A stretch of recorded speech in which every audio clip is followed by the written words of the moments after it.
Hey everyone, and welcome back to another Explainer. Today, we're taking a journey deep, and I mean literally microscopic deep, into the physics of silicon.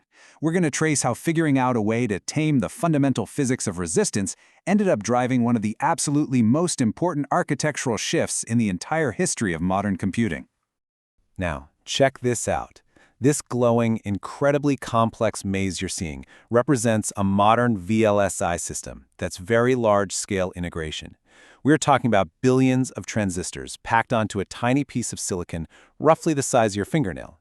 But, as you can probably imagine, when layouts get this microscopic, engineers face a massive central problem: managing power and managing resistance. If we don't control the flow of current precisely, well, this beautiful chip just turns into a tiny, extremely expensive space heater. Okay, let's dive right into this. Here's our roadmap for today. First, we'll hit the fundamentals of MOS structures. Then, unpack sheet resistance, look at transistor resistance calculations, get into the big NMOS versus CMOS showdown, and wrap up with some core takeaways. All right, part 1, the fundamentals of MOS structures. So a microchip isn't just one flat surface, right? It's more like a highly complex layer cake formed by superimposing layers of conducting, insulating, and transistor-forming materials. And naturally, every single one of these layers introduces specific issues that practically keep engineers up at night. I mean, they have to worry about capacitance, delay estimations, charge sharing, scaling effects, the whole shebang. But for our journey today, I really want you to focus heavily on two specific items here: R, C, and L calculations, specifically that R for resistance and power consumption, because frankly, everything we discuss from here on out is entirely about taming that resistance to lower the power consumption. Moving right along to part 2, unpacking sheet resistance. This brings us to a concept that I actually find wonderfully counterintuitive: sheet resistance, or RS. If you have a uniform conducting slab where the length exactly equals the width, so a perfect square, the sheet resistance is remarkably independent of the square's total area. It's just expressed in ohms per square. So think about it. Whether that square is literally the size of a football field or the size of a single bacteria, as long as it's the exact same material and the same thickness, its sheet resistance stays exactly the same. Crazy, right? Now, what's really interesting about this slide is seeing that math on a 3D conducting slab. You can clearly see the length, marked L, the width, marked W, and the thickness, marked T. The resistance across the slab equals the material's basic resistivity multiplied by length and then divided by thickness times width. But here's the magic. If L and W are identical, if they form that perfect square, they just cancel each other right out of the equation. You're left strictly with the material's inherent resistivity divided by its thickness. It's just a beautiful piece of geometric elegance. And as you'd expect, these material properties vary wildly in the real world. Notice how highly conductive metal up top has a tiny sheet resistance. We're talking around 0.03 or 0.04 ohms per square. But look down at the bottom of the table. An N transistor channel is setting at 10 to the 4th power, that is 10,000 ohms per square. And a P transistor channel is even higher, maxing out up to 45,000 ohms per square. This massive, massive difference is exactly why managing the geometry of those highly resistive transistor channels is absolutely critical. Okay, part 3. Let's figure out how to calculate that transistor resistance.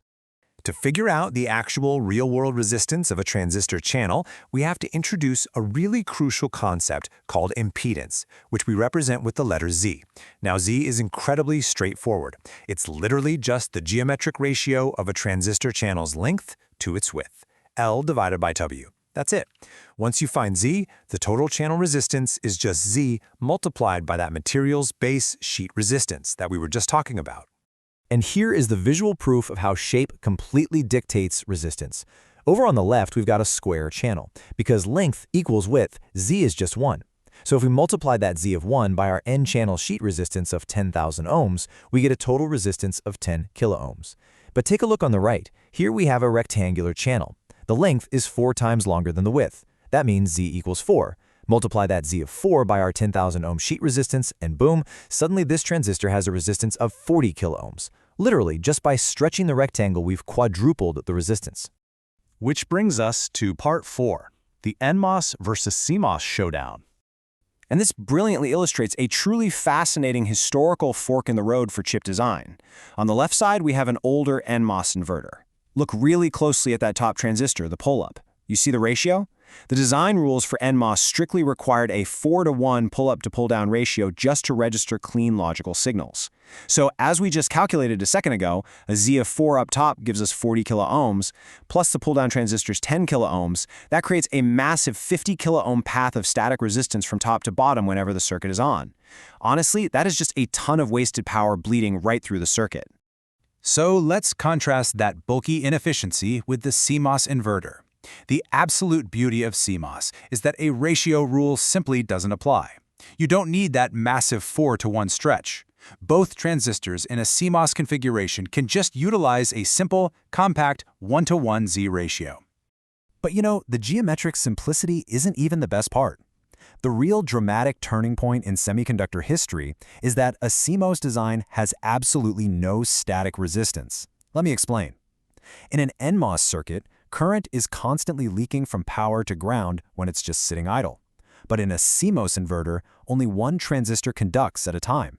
If the input is a 1, the bottom transistor opens and the top one closes tight. If the input is a 0, the top opens and the bottom closes. I really want to pause here for a second, because this is so incredibly vital. No static resistance between VDD, the power source, and VSS, the ground. 0. Because they are never both fully turned on at the exact same time, there is no continuous 50 kiloohm path just bleeding all your power away.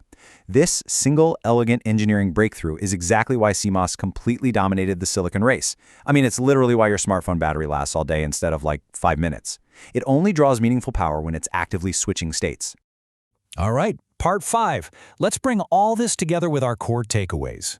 So the crucial point here is how beautifully interconnected this whole mathematical journey has been.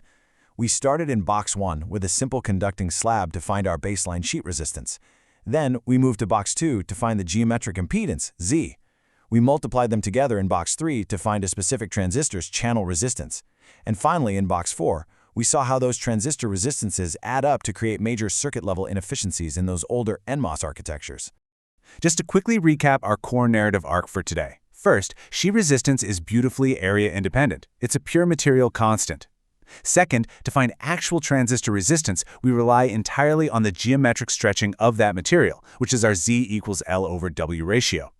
Third, the older NMOS architecture demanded stretched 4-to-1 ratios, which ended up wasting massive amounts of real estate and power. And fourth, CMOS architecture elegantly eliminated those static resistance paths entirely by ensuring only one side of the switch is on at any given moment. We've seen how mastering these basic geometric and material rules allowed us to scale from early, clunky chips to the billions of transistors we use today. But it really leaves us with a fascinating thought, doesn't it? As we continue to push transistor scaling down to near atomic levels, where classical physics actually starts to blur with quantum mechanics, how are these foundational rules of sheet resistance and geometry going to be challenged next? Actually, scratch that. Will new materials rewrite the rulebook entirely?